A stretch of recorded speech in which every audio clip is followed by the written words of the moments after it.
Shalom saudara yang kekasih, bersama saya Pendeta Ramkeni. Seorang bertanya pertanyaan ini kepada saya. Pendeta Ramkeni, bukankah kata sabat dan kata minggu tidak secara spesifik ditemukan di kitab Wahyu? Kalau demikian kenyataannya, mengapa atau bagaimana bisa tanda binatang yang kita temukan di Wahyu pasal 13 yang nantinya mengharuskan semua orang untuk menyembah patung dan menerima tanda binatang ini melibatkan hari ibadah, apakah hari Minggu atau hari Sabtu, dan mengharuskan pemeliharaan hari Minggu. Karena kata minggu saja tidak ditemukan dalam kitab Wahyu. Bagaimana itu bisa terjadi? Nah, saudara yang kekasih, saya ingin jelaskan pertanyaan ini karena ini pertanyaan yang sangat penting. Semoga penjelasan ini bisa menolong saudara mengerti pertanyaan tadi.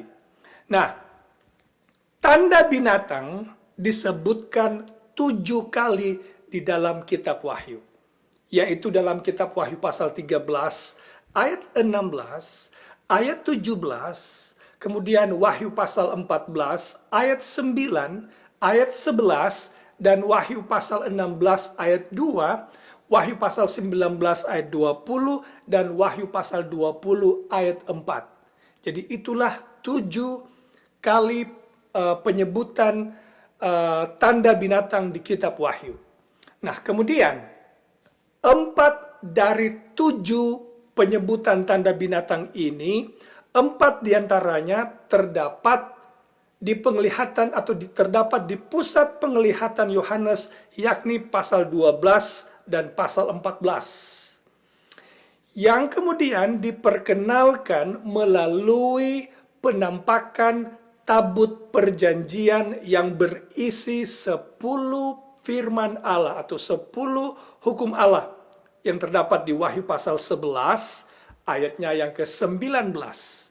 Jadi ayat-ayat yang saya sebutkan ini saudara bisa mengecek sendiri. Oke?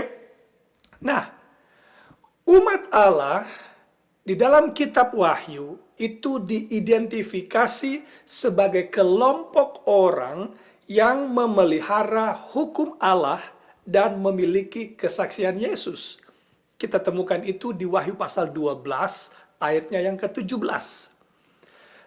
Lalu segera sesudah ini, segera sesudah Wahyu 12 ayat 17, Yohanes kemudian menggambarkan 2 jenis binatang yang menganiaya gereja Allah. Yang pertama adalah binatang yang keluar dari dalam laut, yang kita temukan di pasal selanjutnya, yaitu pasal 13 ayat 1. Kemudian binatang yang kedua yang juga akan menganiaya umat Allah adalah binatang yang keluar dari dalam bumi yang kita temukan di Wahyu pasal 13 ayat 11.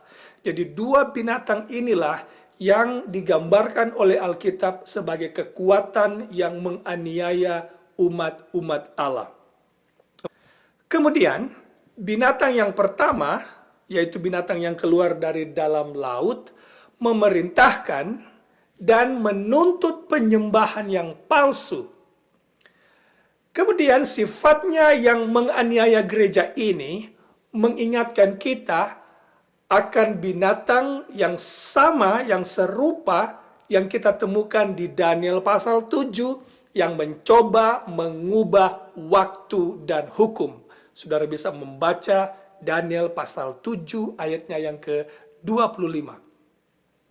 Kemudian binatang di Daniel 7 ini juga digambarkan sebagai binatang yang menganiaya umat Allah selama 1260 tahun. Itu kita temukan di Wahyu pasal 13 ayat 4 dan ayat 8. Kalau begitu, hubungan dengan nubuatan kitab Daniel ini menunjukkan bahwa penyembahan yang palsu melibatkan usaha untuk mengubah hukum Allah dan waktu Allah. Nah, saudara yang kekasih, jangan kita lupa, satu-satunya hukum Allah yang berhubungan dengan waktu hanyalah hukum yang keempat, yaitu hukum hari Sabat.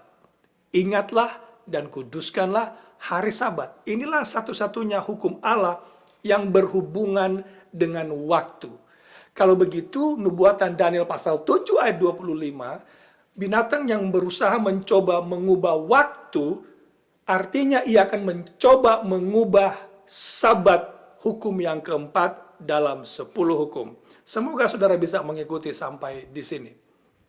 Nah, di dalam sejarah, usaha untuk mengubah hari ibadah telah dilakukan hanya oleh satu kekuatan saja dan tidak ada kekuatan yang lain. Tidak ada negara yang lain. Tidak ada kekuasaan gereja yang lain yang mencoba dan telah berhasil mengubah hukum Allah dan waktu ibadah yang Alkitab sebutkan di dalam hukum yang keempat, yaitu kekuatan Roma Kepausan yang mengubah hari Minggu sebagai hari istirahat, hari ibadah, gantinya hari Sabat, hari Sabtu, Sabat Alkitab. Nah, sekarang fakta bahwa binatang yang kedua dalam Wahyu 13 yang kita tahu merupakan kekuatan Amerika Serikat menunjukkan bahwa binatang yang kedua ini menjalankan kuasa yang sama dengan binatang yang pertama.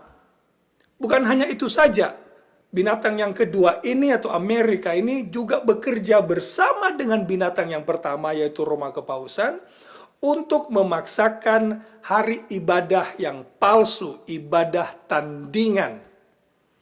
Ini menunjukkan bahwa hari Minggu akan menjadi tanda yang sangat penting dan mencolok bagi mereka yang memilih untuk menyembah binatang ini, yaitu Roma Kepausan dan menyembah patungnya. Hal ini sangat bertentangan dengan umat Allah, sangat berbeda dengan apa yang umat Allah lakukan, yang memilih untuk menuruti 10 hukum Allah yang tidak dirubah karena hukum Allah ini kekal dan memiliki iman kepada Yesus. Kita temukan itu di Wahyu pasal 14 ayatnya yang ke-12. Nah, sekarang saudara yang kekasih, ketaatan mereka, maksudnya umat-umat Allah ini, termasuk memelihara hari Sabat Alkitab, adalah karena mereka memilih untuk menyembah Allah yang menciptakan langit dan bumi dan semua mata air. Wahyu pasal 14 ayat 7.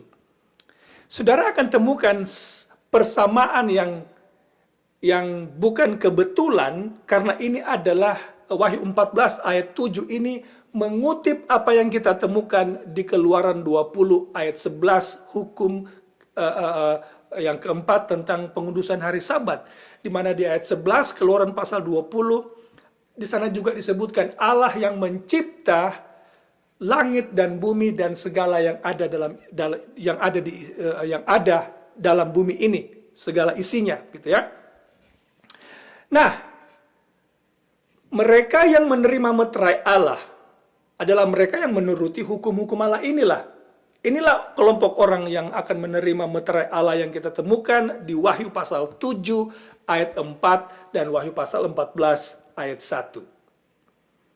Sedangkan mereka yang menolak panggilan untuk menyembah Allah dan gantinya mereka memelihara atau menyembah pada hari Minggu, menyembah Allah pada hari Minggu, memelihara hari Minggu sebagai tanda dari kekuatan binatang, digambarkan sebagai bagian dari Babylon, kota besar yang rubuh di Wahyu pasal 14 ayat 8. Dan mereka akan menerima tanda binatang.